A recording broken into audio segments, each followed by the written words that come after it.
Hey, how's everyone doing?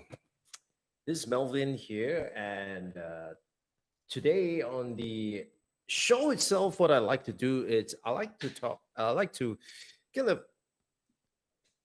extend over what we talked about yesterday. So yesterday, if you have not watched the episode, yesterday we talked about how to formulate strategies.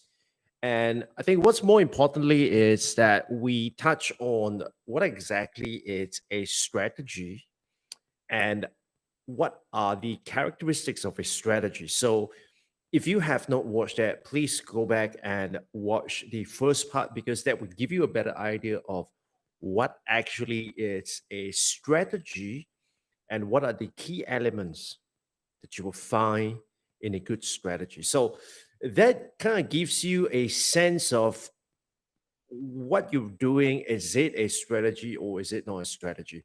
Now, why do all this matter? Because when you dive deep into the characteristics of a strategy, you then get a idea of why a strategy is important, because it's not just a series of actions, but it's done in a way that has the leverage and it has that impact that you want to have.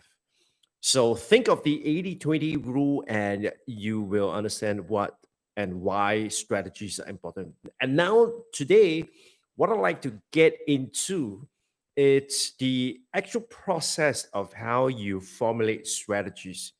Now, a lot of time I would ask my clients like, how do you know what strategies to come up with? I mean, what do you know what to do? And very often I will get either one or two responses. Um, One particular response that I would get is, well, this is the way that we have been doing things. And I think that probably sounds familiar to you. It's like, this is how we've been doing things. So we're just going to do that. And of course, like what the definition of insanity is, that doing the same thing over and over again and expecting different results, which is why this show requires a revamp. Now that we're going into, beyond the 100th episode itself, I am holding myself accountable, making sure that I do not make those rookie mistakes, and at the same time also thinking deeper at a level that I want to make this show more meaningful and bring it to the next level itself. So,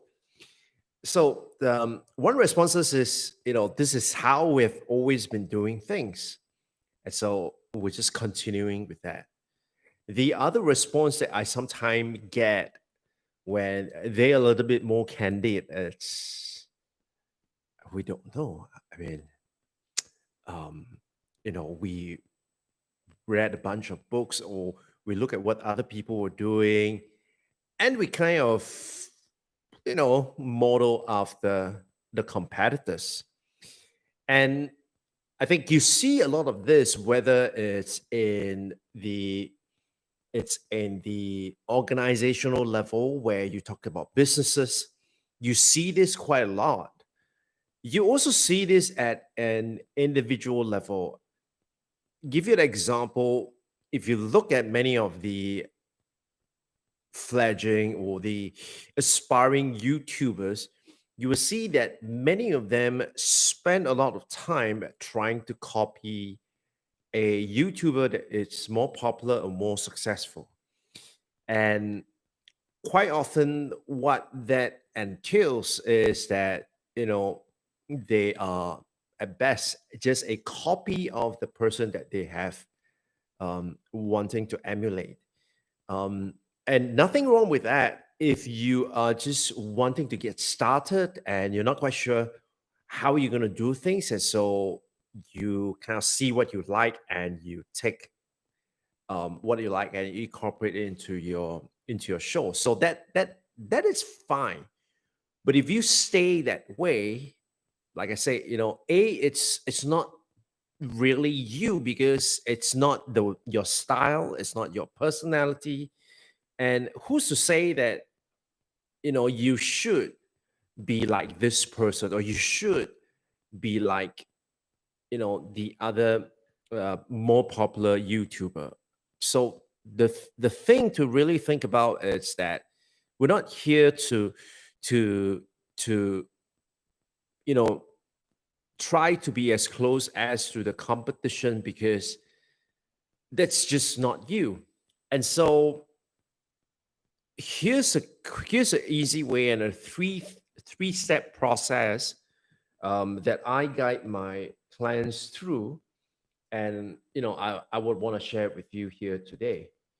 So the first part of things that when you look into formulating strategies, this is the first thing you look at, right? So the first thing you want to ask yourself before you formulate any form of strategies is to ask yourself, what are your assumptions? Now, what I mean by this is an easier way to think about it is, what do you believe to be true?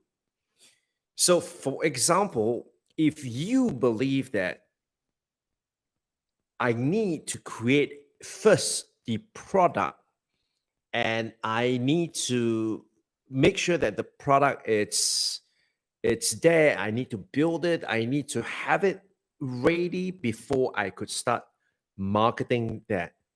Then obviously, if you have that as an assumption, you believe that to be true, then you are going to decide that the thing that I'm going to do is I'm going to spend my time doing research and then creating the product, then put it out for sale, right? So that is an assumption. Likewise, you can also believe that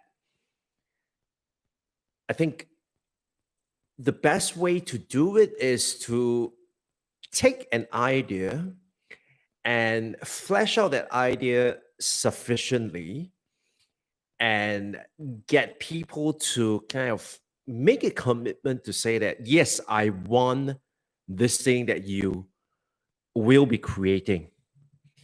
And if so, if you believe that to be true and you believe that that is the right way to do things, then obviously you are going to pre-sell your course before you actually start building it. Now, oftentimes I get asked this question: which is the right approach? Quite frankly, there isn't a right approach. There isn't a right or a wrong approach. Fundamentally, it depends on two things. Number one, it depends on your assumptions about things, and number two thing that it depends on is it depends on the people that you are working with. So, as an illustration, if you are working with people who are a bit more conservative, then probably the approach of pre-selling them something, in other words, asking them for money for something that they have to pay now, and that thing will be delivered later, for people who are a little bit more conservative, that idea may not fly with them. So, obviously, in that context, there are probably two options. One option is you have to organize your strategies in such a way that it will be accepted by the audience that you are serving. The other way is, of course, to educate them why this approach of pre-selling before the course is built makes sense. So once again, I like to stress that your assumptions are based on your perception of things, right? How you perceive things, what are your experience, what are your background, what are your experience, what are your environment, what are the what's your education, for example, right? So all this is, it's formed by many many things, right? Your education, your experience with things, as well as your environment. So those are the things that you need to consider. So before you even start creating, start formulating strategy, this is the one thing that you have to be able to identify. Now, I know some of you might be thinking, why is it important to to identify upfront, right at the, you know, right now, that these are my assumptions? Does it matter if I know or I do not know my assumptions? Well, from my experience, I can tell you that it is crucial to know, and to, even if you're not sure, to surface your assumptions. Now, the reason is because of this whole process that we call it a flogging a dead horse. Let me give you an example. In the past, when we think about staff engagement, what we believe is that, oh, if we pay them well enough, and if we um, give them opportunity at work, people should be engaged. And and rightly so, because you know in the 70s and in the 80s, fundamentally what people were looking for was just to be able to earn an income, and to have the possibility and the prospect to grow in their job. That was all they were after, right? And then, of course, when we went to the 90s and 2000, things kind of changed a little bit, right? People were not just satisfied with just getting a good pay and prospect, but they are also looking at other aspect of things, like, what's the culture like? Do we support? Does the company support me in giving me a voice?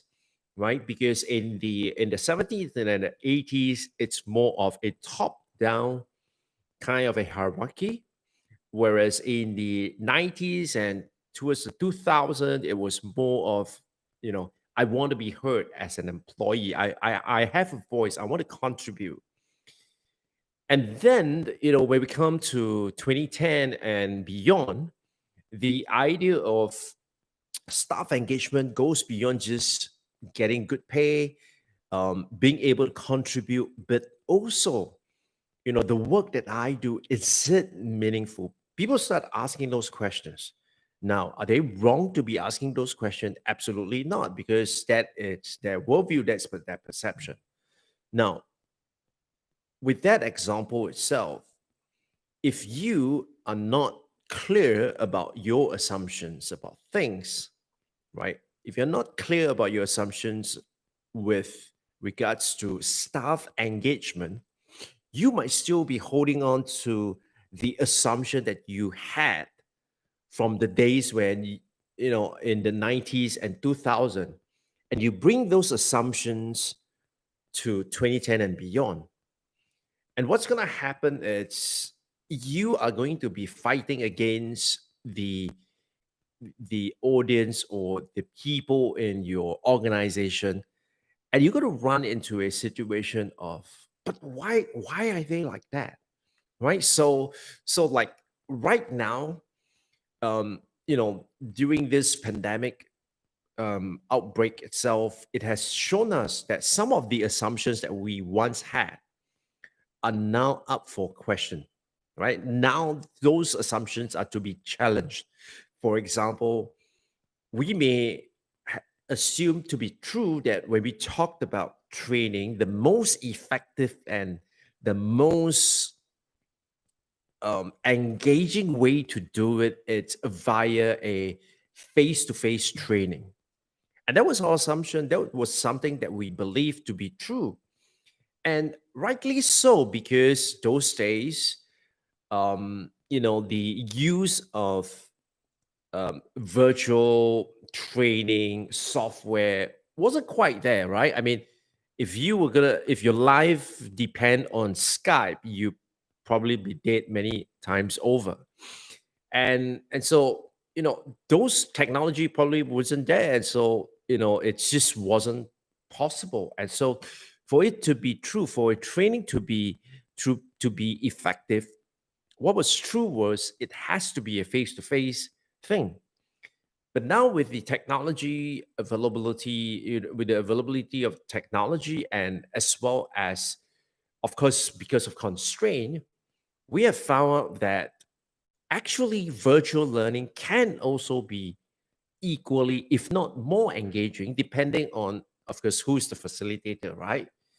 And so, like recently, when I conducted a training for a group of middle managers on the strategic thinking, initially it was supposed to be done over 2 full days. However, because of the lockdown and the pandemic, and so we kind of reformatted the training and make it into 4 half-day sessions. And we found out that at the end of that 4 days, people were more enthusiastic. People were more, during the 4 days itself, people found that to be a lot more useful because they have got time to take a particular concept, dive deep into it, and ponder over it before they come back for the next one. Now, had we stuck to just doing the 2 full days, but in an online environment, then obviously, it's not going to be effective. And so, point here I want to make is the first thing that you want to do is to make sure that you know what your assumptions are, and because your assumption is going to make an impact in the way that you decide what to do, right? So that's number one. Number two, it's going to be talking about your approach. Now, what is your approach?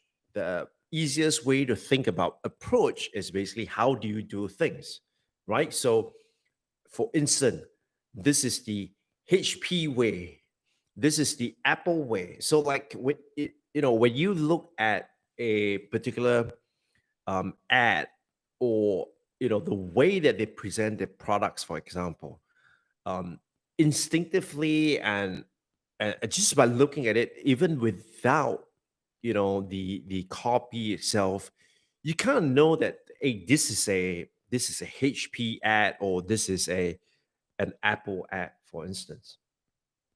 Why that is so is because of the way that they do things. And so how do we go about thinking about this? Now, the way to think about this is, why do we do things, right? And without getting into too deep in terms of psychology and all that, I just want to share with you this very briefly. The way that we do things, right? How we behave, it's actually a function of our values. And of course, our values is a function of who we are. Again, as an example, um, like my example that I've given you previously, I embrace the persona or the identity of a consultant. Now, a consultant, what a consultant does, in a very simple way of thinking about what a consultant does is a consultant comes in and fix a problem. Now, of course, the values that I have was that I must be able to help people identify what are the areas that are suboptimal and help them rectify that, right? So that's my belief and my value. It's, I want to do it in the most cost effective and the most creative way. And, and so because of that identity and that belief and the set of values, obviously, when I approach things, what do you think is the first thing I'm going to be looking out for? Obviously, it's going to be problems, right? Because until and unless there is a problem, there is no need for me. And so, the approach is essentially, how do you do things? What are your values, right? What are your values? Now, your values will determine how you do things and what you do. And so you need to be very clear about what are your values. Now, I remember Jim Collins said this famously: it doesn't matter what values you have, it matters that you have values. I would disagree with that because I believe that the values that you have has to be wholesome and of course have to be positive ones, right? So let's forget about the values of negative type of values itself. Let's focus on the positive type of values. But as an organization, as a leader, as someone who wants to be, to be able to make an impact in the world, you want to think about what are the values that you embrace, you embody, right? And so, for instance, for me, one of my key values is that I truly value the act of I one of the key values for me was curiosity, right? Because until and unless I'm curious, I tend to brush everything aside and say, I already know this. And once again, that can be really dangerous, especially, if your assumptions about what things, how what you believe to be true, it's flawed, then obviously it's going to make a adverse impact in terms of your choice of actions, right? So how do you do things is the third one, approach. And then finally, once you have done what you have done, that you have know what are your assumptions, what is your approach, then you come to your actions. What do you do, right? What do you do? So to give you an example here, when you think about formulating strategy, let's say your strategy is focusing on, I want to be seen as a thought leader in a particular field, right? I want to be seen as a thought leader in a particular field. So first thing first, you want to ask yourself, what are your assumptions, right? What are your assumptions? What do you believe to be true in this field of whatever you have chosen? What do you believe to be true? And so that would be the first thing that you do. Now, once you have identified those assumptions, of course, you need to check if those assumptions are valid. Assuming once those assumptions are valid, then you move on to, now, how would I want to do it? What are your values, right? And so if your value is that, to be a thought leader, I would really just share everything that I know, right? And so that is your value and that's your approach to doing things. Then how you will do it, what are your actions, what are your strategies that you will come up with will be, you will be doing a daily show sharing with people what you know, and in that process itself, to not to claim that you are the expert, but to share what you know and to be very meticulous and to give high quality value in what you do. Then at some point in time, if you're doing it right, and if your read of the audience is correct, then obviously your audience are going to come back and say, now that guy is a thought leader. That guy is the authority when it comes to this space. So the question I have for you before we go, the question that I have for you and I would like you to ponder over would be this question itself, right? And the question is, now that you know what strategies you are, what is strategy and how to go about formulating strategy, what is going to be your area of focus? What is going to be the topic? What is going to be the thing that you want to be known for? And that's what we're going to be talking about next week. Until we meet again tomorrow, this is Melvin from the Melvin Live Show, and I'll see you again.